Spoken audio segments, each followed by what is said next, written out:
My name is Emily, and I'm 33 years old. I have a family of three. My husband, Bob, who is the same age as me, and our 3-year-old daughter, Jessica. Bob's family runs a tutoring school. His parents were teachers in the past, and Bob himself holds a teaching license. I can hardly believe I married into such a wealthy and intelligent family. Initially, my parents and friends were worried about me, but their concerns were unnecessary. Bob's family warmly welcomed me and accepted me as I am. My mother-in-law, Mary, who has 3 sons, was especially happy to have a daughter in the family. Although I was nervous at first, my energetic and cheerful nature is my strength. I decided to be myself and built a good relationship with them. I hold a second-class landscaping construction management engineer certificate, working on greening projects in parks and commercial facilities. I studied hard to earn this national certification, and even after going out to the field, it was a test of physical strength. The job is demanding, but I always take care of my health and am proud of my strength as a woman. Bob, now teaching at the family's tutoring school, used to be an elementary school teacher. We first met when I visited his school for a greening project meeting. After giving birth, I took maternity leave and just returned to work last year. With my daughter still young, I prioritize family now, but sometimes I can't make it in time to pick her up. In those times, Mary helps and Bob picks her up if he can. I am grateful for their support in balancing my career and family life. However, there is one person in my married life who troubles me, my sister-in-law, Lisa. She is Bob's brother's wife. Bob is the second of 3 brothers, with the youngest being single. The eldest son, Jacob, is married to Lisa, who is mainly a housewife but also helps with the tutoring school's accounting and administration. She seems to plan on sending her 5-year-old son to a private elementary school. From the first meeting at my in-laws' house, I knew she had different values and ways of thinking from mine. Petite, always well-dressed and smiling, I initially thought she was lovely, but she turned out to be two-faced. One time, while helping in the kitchen, she changed her demeanor when Mary left. "Can't you do something about your dress?" she snapped, her voice and demeanor so different from her usual self.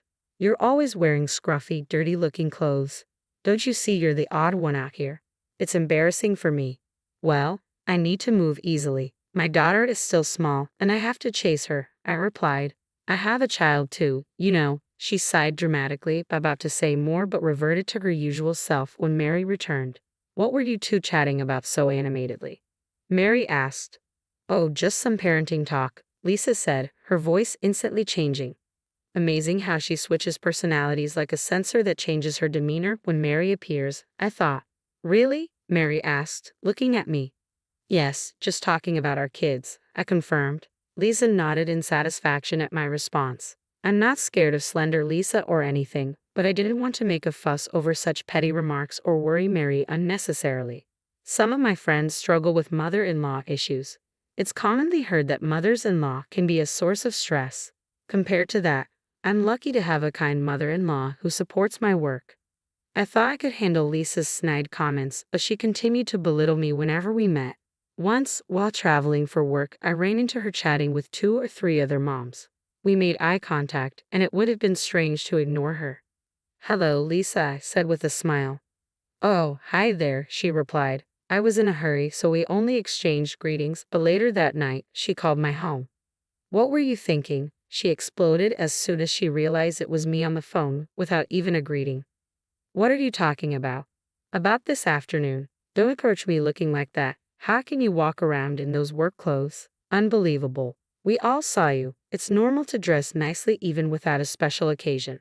All those moms are preparing their kids for private school admissions. You're from a different world." It was so embarrassing, she ranted on.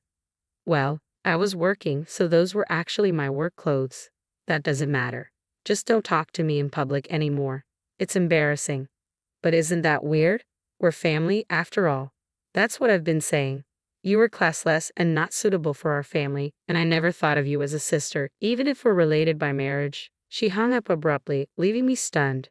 Did she really need to call just to say that? Her snide remarks continued at family gatherings, but what's worse was she only showed her true colors when we were alone. She dresses nicely, the sophisticated wife of a wealthy family. She must love that image of herself. I don't mind that, but I don't understand why she feels the need to attack me for not fitting her taste.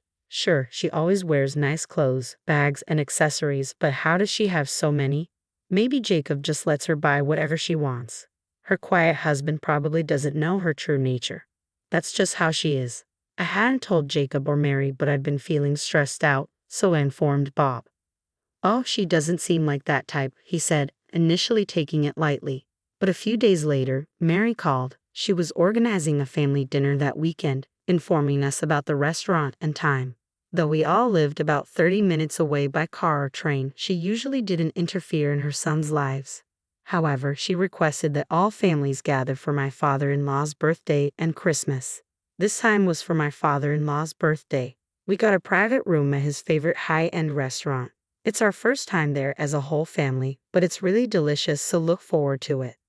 Yes, I'm looking forward to it, I said, excited. I dreaded meeting Lisa, but tried not to let it show. You sound a bit down. Is work keeping you busy? Mary asked. No, I'm fine, really, I replied quickly, trying to reassure her, though my voice might have betrayed some reluctance. Emily, if there's anything troubling you about our family, you can tell me, she said gently.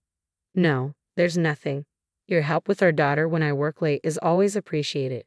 It's not about your family.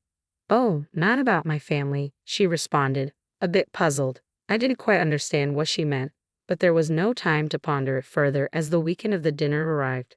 I resolved to celebrate my father-in-law's birthday with genuine gratitude, and not let sarcastic Lisa ruin the occasion. I arrived early, relieved to find that neither my in-laws nor Jacob's family were there yet. It felt rude to have kept my father-in-law waiting, and arriving early meant less time with Lisa. Soon after, Jacob's family arrived. Hello, long time no see, Emily, Jacob greeted me. Hello, Jacob. It's been a while, I replied, exchanging polite greetings. As Bob and Jacob started chatting, Lisa approached me, looking me over from head to toe before letting out a sigh. What's with that outfit? You should dress better for a high-end restaurant like this. How many times do I have to tell you? She whispered, her usual insults cutting through the air. Why did she have to say that on such a happy occasion? I forced a smile and responded, I chose a dress today, considering the occasion. Is it odd? It's not a high-end brand, but I can't believe you chose to wear such cheap things. With your square shoulders, the dress doesn't suit you. And you're only wearing your wedding ring. Bare nails and rough hands too, she continued. My work doesn't allow for manicures. Aren't your long nails inconvenient for housework? I countered, keeping my voice steady. Handling plants and soil often ruins my hands. Not being able to wear nail polish is trivial to me. My muscular physique was a result of my hard work in landscaping, something I was proud of. I was proud of my work, but her mockery made me retort, What are you saying? I don't do housework. Her voice grew louder, angered by my response. I can't stand you. Despite my kindness and advice, you never listen to me. You even defy me. I can't be associated with someone as crude as you. She was losing sight of her surroundings in her anger. Today is a celebration for our father-in-law. Please don't concern yourself with me, I said, trying to stay calm. You're the one ruining it. You're the one who doesn't fit in this family. I've been saying this. I can't dine with someone so shabby. You go home. What? Why should I go home? This is Mary's event, and you're the one causing a scene, I replied, staying firm. I'll address your concerns about me later. I have things to say too, but not now. Why are you talking back to me? Leave? Didn't you hear? Better yet, get out of this family altogether, Lisa demanded, her voice rising. Just as Bob approached in response to her raised voice, it happened. The one who should leave is you, came a calm yet authoritative voice. The door of the private room smoothly opened, and Mary quietly entered. Though she was a lady, her entrance was reminiscent of a samurai ready to deliver judgment. Who would be the one to be cut down with her sword of words? Of course, it wasn't me. Next, my father-in-law and Daniel, the youngest son, entered, and then Mary closed the door. Oh, Mary, Paul. Lisa, who had been heated up, seemed to remember where she was and what kind of gathering this was. She opened and closed her mouth, unable to continue her words smoothly. What did you say just now? Anyway, everyone please sit down, Mary said in a calm voice, but with an undeniable force that everyone obeyed. The unspoken lines of one mocking someone's job, plenty of indecent sarcasm, and the ugly daughter-in-law of this world replayed in my mind, capturing the atmosphere. It seems we have to talk before the birthday party. Honey, Sorry about this, Mary said to my father-in-law, who nodded in agreement. Then Mary turned to face Lisa. So, Lisa, what were you saying to Emily? Even my mother-in-law, who is usually as gentle as the Virgin Mary, showed a surprising edge when needed. Lisa stammered, No, I was just saying I'm looking forward to today's meal. I must have bad ears lately. I thought I heard get out. No, that was just. We had a little argument. It was a joke. I didn't mean get out. Lisa tried to control her emotions, forcing a smile as usual. An argument. What was the reason? It seemed like you were the one doing all the talking. Since when have you been bullying Emily? Mary's eyes bored into Lisa, making it clear she had heard everything from the corridor. Bullying? No, I was just advising her on manners and clothing as a senior daughter-in-law of this family. It didn't seem like advice. After all, everyone is free to wear what they want as long as it's not disrespectful. Emily wasn't dressed oddly at all, but wearing non-branded clothes to such a fancy restaurant and her makeup and accessories being so plain, Lisa trailed off, clearly flustered. Mary sighed. Lisa, we don't judge people based on their clothes or accessories. We judge them by their character. And I think Emily's character speaks volumes more than any brand name could. The room fell silent, and the weight of Mary's words lingered. I thought it'd be embarrassing for you, Mary and Paul. Enough already, Lisa retorted. Oh, Mary scolded, and I involuntarily shrank my shoulders along with Lisa. The husbands and father-in-law, knowing how scary she can be when she's angry, didn't seem surprised. They were busy taking care of the children, showing them picture books and talking to them. The one who should be embarrassed is you, Lisa, Mary continued. What? Lisa looked taken aback. I noticed something was off when you two were together here. At first, I thought you were talking amicably. We were just talking normally, weren't we? Lisa glanced at me with different eyes, but I didn't meet her gaze. Let me tell you, Emily never tattled to me. You could have changed your attitude, but instead, you escalated things, Mary said, her voice firm. Lisa was becoming flustered, but Mary pressed on. Also, you always wear beautiful clothes and have many bags. Yes, I always make sure I'm presentable wherever I go, Lisa stammered. Where does the money for all that come from? Mary asked, catching Lisa off guard. Lisa froze. Well, of course she began, but Mary interrupted. You help out with the accounting and administration of the tutoring school, and of course, you get paid for that. Even if my son said you could use that money freely, it doesn't seem enough for all those brand clothes and bags. Well, that's because, Lisa tried to explain. Are you using the household money as you please for your own desires? Mary questioned, her tone sharp. No, that's not, Lisa protested.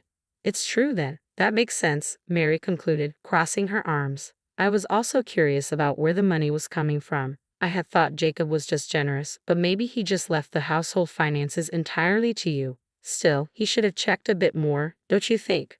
Maybe he trusted you because of your performance as a good wife. But that makes me feel sorry for Jacob. Lisa looked down, unable to respond. Spending money like water and talking about private school exams. You've been saving properly for your son's education, haven't you? You're not expecting us to pay for it, are you? Of course not, but he is one of your adorable grandchildren, after all, Lisa muttered. True, and we do love our grandchildren. We'd like to help with educational funds, Mary acknowledged, her voice softening slightly. When necessary, that's right, isn't it? You get that if you leave our house, Mary stated firmly. What? No, Mary, there's no need for that. I apologize for telling Emily to leave. Lisa's tone was suddenly contrite. Emily, she continued, using my name for the first time, you'll forgive her, right? We're sisters after all. Sisters, I replied, keeping my voice steady. Only as long as you're my brother's wife. Shall I repeat what you said? Mary signaled with her eyes for me to continue, so I did. You said you didn't want to become family, even in-laws, and that you never considered me a sister. Lisa made a strange noise, taken aback by my words. It's not just a matter of the household finances, Mary interjected. You've been dipping into the school's funds, haven't you?